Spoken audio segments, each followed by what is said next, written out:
அது இப்போ இல்லை அப்படின்றாங்க. இப்படி பார்த்தீங்கன்னா சுற்றி சுற்றி சுற்றி சுற்றி சுற்றி இதனால அது, அதனால இது, இதனால அது, அதனால கடைசியில் பார்த்தீங்கன்னா அது ஒரு பெரிய விஷய சைக்கிள் மாதிரி.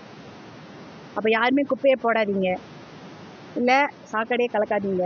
எப்படி பண்ண முடியும்? மக்கள் வந்து இருக்கிறாங்க, இவ்வளோ எத்தனை லட்சம் மக்கள் இங்கே இருப்பாங்க தருமபுரியில் பார்த்தீங்கன்னா. இப்போ டவுனில் மட்டும் அவ்வளோ பேர் இருக்காங்க. அவ்வளோ பேர் போடக்கூடிய அந்த கழிவுகளோ சாக்கடை எங்கே போகும்? நல்ல தண்ணி தான் போயிட்டுருக்கு. இப்போ கூட சுத்திகரிப்பு நிலையத்துலேருந்து வெளியேறப்படுற தண்ணியில் பார்த்தீங்கன்னா நல்ல தண்ணியை க்ளீன் பண்ணி விடுறாங்க பாருங்க. அந்த ஸ்லட்ஜ் இங்கே தான் இருக்குது, அதாவது அந்த சகதி வந்து இங்கே தான் இருக்குது. அதை வந்து உரமாக உபயோகப்படுத்திக்கிறாங்க. சில சமயம் அதுலேருந்து வர கெட்ட தண்ணியை சேர்த்து இதிலே விட்டுறாங்க. இங்கே சுத்திகரிப்பு நிலையத்துலேருந்தே கெட்ட தண்ணியும் போகுது. இது எங்கே போகுதுன்னா அதுவும் போகுது. அப்போ ஒரு பெரிய பானையில் நல்ல தண்ணி வச்சுட்டு அதில் ஒரு துளி விஷம் போடுற மாதிரி தான் எல்லாமே விஷமாயிடும். அதே தான் இங்கே நடந்துட்டு இருக்குது. எல்லாமே சாக்கடையாக தான் போயிட்டுருக்கு. நீங்கள் சுத்திகரிப்பு நிலையம் வேலை செஞ்சாலும் சாக்கடை தான், வேலை செய்யலைனாலும் சாக்கடை தான் அதில் போகுது. இப்படி தான் நடந்துட்டு இருக்குது. இது வந்து ஒரு மிகப்பெரிய என்ன சொல்கிறது, இது வந்து ஒரு ஒரு ஒரு ரொம்ப வருத்தம் அளிக்கக்கூடிய துரதிருஷ்டமான ஒரு விஷயம்தான். எல்லாத்துக்கும் காசு போயிருக்குது, எல்லாத்துக்கும் வேலை நடக்குது, ஆனாலும் தீர்வு கிடைக்கல. அப்போ இதுக்கு என்ன தீர்வு அப்படின்னா, உக்காந்து இதுக்கு ஒரு நல்ல தீர்வுனா முதல்ல இந்த நிலையத்தில் தினம் வேலை நடக்கணும். அதை யாராவது மானிட்டர் பண்ணணும். மானிட்டர் பண்ணாதான் தினம் இந்த சுத்தமான தண்ணியை கொண்டு போய் நம்மளால, சுத்தமான தண்ணியில் சுத்திகரிக்கப்பட்ட தண்ணி அதை கொண்டு போய் நல்ல ஆற்றுல விட்டா விட முடியும்.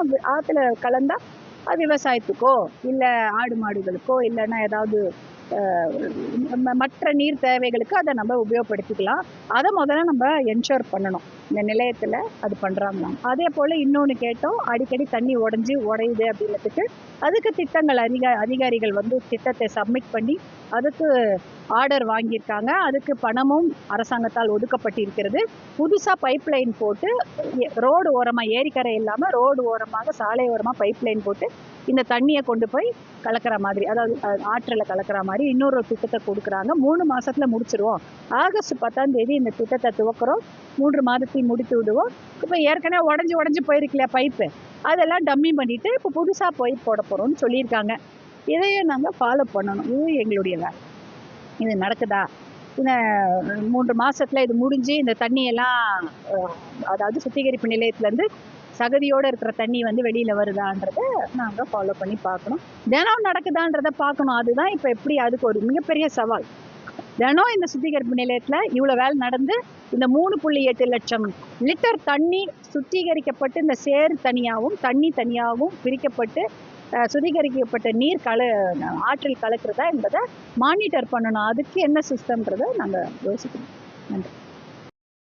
பார்த்தீங்கன்னா மேகதாட்டு அணை கட்டக்கூடாது என்பதும் காவிரி நீரை நம்ம வந்து காப்போம் என்ற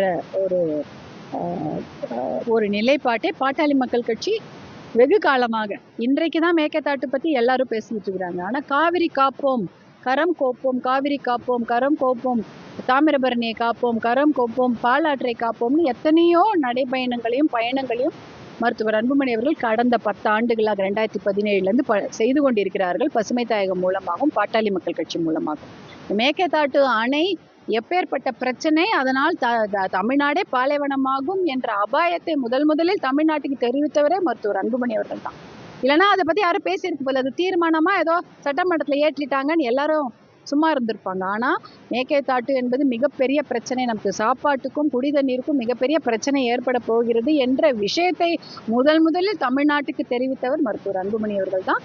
அவருடைய கோரிக்கை, அவருடைய ஆலோசனை தமிழக அரசுக்கு என்னவென்றால், அனைத்து கட்சி கூட்டத்தை கூட்டுங்கள், எல்லாரிடமும் பேசுங்க, அதுக்கு ஒரு ஒருமித்த கருத்தை உருவாக்கி இதற்கு வந்து நம்ம போய் டெல்லியிலையோ இல்லைன்னா மத்திய அரசை போய் பார்க்க வேண்டும். அதைவிட முக்கியமான விஷயம், சட்ட முன்னெடுப்புகளை செய்ய வேண்டும். பல கேஸை போடுங்க, என்வாயன்மெண்ட்டுக்காக கேஸ், சுற்றுச்சூழல் சம்பந்தமாக அதுக்கு நிறைய வழக்குகளை இந்த மேகதாட்டு கட்டக்கூடாது என்று நாம் அதை பதியப்பட வேண்டும். ஏன்னா மேகதாட்டு அணை கீழே கட்டிவிட்டார்கள் என்றால் 12,500 ஏக்கர் தண்ணீரில் மூழ்கிவிடும். அந்த 12,500 ஏக்கரும் ஒரு மிகப்பெரிய உயிரி பன்மைய பூங்காக்கள் இருக்கக்கூடிய இடம். 3 மிகப்பெரிய பூங்காக்கள், அதாவது பயோடைவர்சிட்டி பார்க்ஸ் அங்கே இருக்குது. புலிகள் காப்பகம் இருக்கிறது, காவேரி வைல்ட் லைஃப் சாங்சுவரி அங்கே இருக்கிறது, அப்புறம் வந்து அந்த மாதிரி நிறைய பிலிகினி அந்த மாதிரி சாங்சுவரிஸ் வனவிலங்குகள் காப்பகம்லாம் அங்கே இருக்கு. அந்த 3 காப்பகங்களும் 3 உயிரி பன்மைய பூங்காக்களும் 12,500 ஏக்கரில் தண்ணீரில் மூழ்கிவிடும் என்ற விஷயத்த நம்ம வெளியில எடுத்து சொல்லி அதுக்கான சட்ட முன்னெடுப்புகளை கேஸை ஃபைல் பண்ணணும். அதே போல மேகதாடு கட்டினா எங்க தண்ணி வராது. இன்றைக்கு நீங்க பார்த்திருப்பீங்க, பாராளுமன்றம் நடந்து கொண்டிருக்கிறது. மேகதாட்டு விவகாரத்தை பற்றி பேசிக் கொண்டிருக்கிறார்கள். முக்கியமான கேள்விகளை எழுப்பியது மருத்துவர் அன்புமணி அவர்கள் தான். அவர் கேட்ட கேள்விக்கு தான் அமைச்சர்கள் பதில் சொல்லிக் கொண்டிருக்கிறார்கள். மேகதாட்டு அணை கட்டப்பட வேண்டும் என்றால் தமிழ்நாட்டிடம், அதாவது கடைமடை மாநிலத்திடம் அனுமதி வாங்க வேண்டுமா வேண்டாமா அப்படின்னு ஒரு கேள்வி கேட்டிருக்கிறாரு. உடனே வாங்க வேண்டான்னு அவர் சொல்லிட்டாரு அமைச்சர். கடைமடை மாநிலத்தின் அனுமதி தேவையில்லை அப்படின்ற விவாதத்தை 2 நாள் முன்னாடி சொல்றாரு. ஆனா இப்ப இல்ல அப்படி இல்லை அப்படின்னு சொல்றாங்க. இன்னொரு கேள்வி என்ன கேட்டிருக்கிறாங்க, ஆனா சட்டப்படி, தார்மீக ரீதிப்படி மட்டுமல்ல, சட்டப்படி கடைமடை மாநிலத்தின் அனுமதி இல்லாமல் முதல்மடை மாநிலங்கள் எந்த ஒரு கட்டுமான பணியையும் எந்த ஒரு படுகை நதிநீர் படுகையில கட்ட முடியாது. அதனால அது வந்து அமைச்சர் சொன்ன தகவல் வந்து அது உண்மைக்கு புறமான ஒரு தகவல். அடுத்தது இன்னொரு கேள்வி, துணை கேள்வி நிறைய எழுப்பியிருக்கிறாரு. அந்த கேள்வியில டிபிஆர், டீடைல் ப்ராஜெக்ட் ரிப்போர்ட், அதாவது விரிவான தகவல் அறிக்கையை, திட்ட மதிப்பீடு அறிக்கையை வந்து விரிவான திட்ட மதிப்பீடு அறிக்கையை கர்நாடக அரசு எடுப்பதற்கு அனுமதி மத்திய அரசாங்கம் வழங்கிவிட்டதா? இதே டிபிஆர், டீடைல் ப்ராஜெக்ட் ரிப்போர்ட்டை எடுப்பதற்கு காவிரி நதிநீர் ஆணையமோ உச்ச நீதிமன்றமோ கர்நாடக அரசு அனுமதி வழங்கி இருக்கிறதா என்று கேட்டால், இன்றைக்கு அந்த நீர்வளத்துறை இணையமைச்சர் பதில் சொல்லியிருக்காரு, நேற்றே சொல்லிட்டாரு.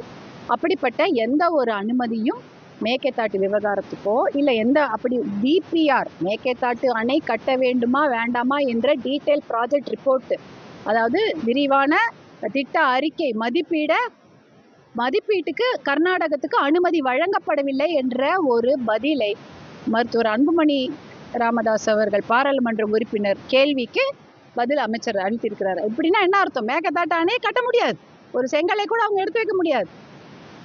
டிபிஆருக்கே அனுமதி இல்லைன்னும் பொழுது அணை கட்ட எப்படி அனுமதி இருக்கும்? அதனால்தான் இவங்க சொல்றாங்க அணை மேகதாட்டு வேணான்னுட்டாங்க. மத்திய அரசாங்கமும் சரி, காவிரி நதிநீர் ஆணையம் சரி, உச்ச நீதிமன்றமும் சரி எந்த அறிக்கைக்கும் அனுமதி கொடுக்கலங்கிறாங்க. அப்புறம் எதுக்கு மேகதாட்டு பத்தி நம்ம பேசிட்டு இருக்கணும்? எதுவும் தேவையில்லை. மேகதாட்டு நோ நீட் மேகதாட்டு, அவ்வளவுதான். இது இந்த கேள்விக்கு வந்து மருத்துவர் அன்புமணிக்கு நீங்க கண்டிப்பாக கேளுங்க. அது மாதிரி தொடுத்து இருந்தாங்கன்னா அந்த டீட்டெயில் எனக்கு தெரியாம இருக்கலாம். ஆனால் பாட்டாளி மக்கள் கட்சிக்கு அந்த டீட்டெயில் தெரிஞ்சிருக்கும். தெரிஞ்சுட்டு வந்து நான் உங்களுக்கு கண்டிப்பா படிச்சேன்.